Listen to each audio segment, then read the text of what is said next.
Welcome to the X Shack.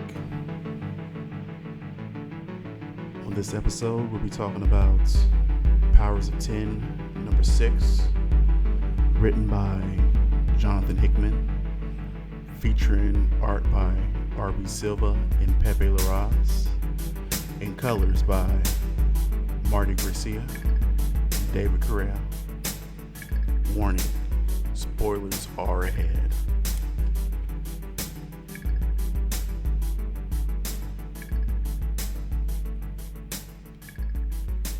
Alright, welcome to the X Shack. Come on in, have a seat as I discuss this week's X book. As you heard from the top, this is it. We are at the end of the House and Power series.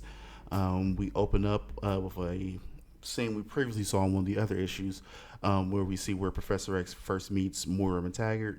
And of course, this is the scene where they have the conversation and he realizes that she somehow knows him. She tells him to read her mind. And then we are flashed forward to the future, where we catch up with the librarian who in the previous issue actually made contact with the Phalanx. And this is where some of our revelations are dropped and new questions are raised. It appears that the librarian is having second thoughts about them assimilating into the Phalanx. And as he goes to the reserve, we find out that this reserve is really for mutants. We see a very familiar face. Wolverine is there, and they have a conversation after Wolverine attempts to attack him. And as this conversation goes on, Moira shows up. Surprise, surprise. He kind of lets them know what's going to happen, that essentially the next day the world is going to end. They will be assimilated, and he is thinking of letting them go and live on another planet, to kind of continue the life of mutants, or a branch of humanity. And he kind of lets them know that, or lets us know, that what we assumed were mutants were actually another offshoot of humans. And we find out that not only has humanity been the enemy of mutants, not only has the robots or the machines, which he says are just there to kind of buy time, this other branch of humanity, which is genetically modified, will actually be the true villain to mutant kind and mutantdom. That they have the opportunity to leave, even though he's not really sure if it's something that should be done. And mid-sentence, Wolverine finally gets to catch up on him and take him out. At least it seems like he's been taken out. But then we have that moment with Moira and Wolverine where we kind of say, like, we now know who the real enemy is. We've been biding time this whole entire time trying to find out who the true enemy is. And we find out that it is this offshoot, which is Homo novicium. I know I'm pronouncing that totally wrong. If anybody knows how to pronounce that, you comment down below. But then we get back to the present after Wolverine kills her, and this is when we find out that this Powers of 10 future that we've been seeing was actually the sixth life of Moira McTaggart, which is the life that we've been missing on her chart. We noticed that there was one life that was unaccounted for, and that's because it was this future that takes place in the Powers books. We then are treated to what happened after he read her mind, and we get a little look at Moira's journal as she talks about the ups and downs. There are a few parts that have been redacted, which I'm sure will come out later. We find out that at one point Magneto broke away. At another point, they were trying to pick the right time to talk to Apocalypse. And she's worried that she's going to break Professor X's mind and that he may go overboard. And we find out that she has her own section in the Krakoan Island that is actually called Moira's No Space. And this is the area where she lives. She doesn't want anybody to know that she's still alive. They faked her death. And she's living down here, and they kind of come down here to give her updates.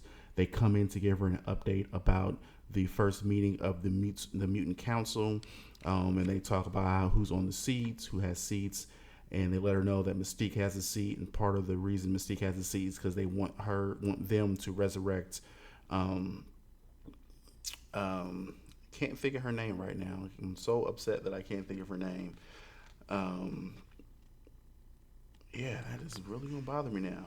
Um, but she's the companion of Mystique that normally can see into the future. Destiny, that's her name. Destiny. They want her to resurrect Destiny, and she's like, "You can't resurrect Destiny because Destiny can see me and will know something's going on. So you can't resurrect her." So they agreed to push it off as long as possible. And it seems Moira may have some different motives because she hasn't told anybody who the true enemy is. She hasn't told them about this off branch version of humanity, which is probably going to definitely play a big role later on. After this, we find out that this is what took place in between the meeting and the celebration that we saw in the last issue that featured all the mutants celebrating that they have a nation and that they are recognized. And as Magneto and Professor X, look into the future, Magneto says that this is a cause that he's definitely willing to die for, and he's willing to show people that he is a mutant. This wraps up the House and Power series. This has definitely been a roller coaster ride going through. There's been a lot of ups and downs and all kinds of surprises. This definitely sets up for whatever story arcs are planned in the future. There's a lot here that can come back into play, and I'm sure will come back into play. Overall, I feel like Jonathan Hickman did an excellent job writing this.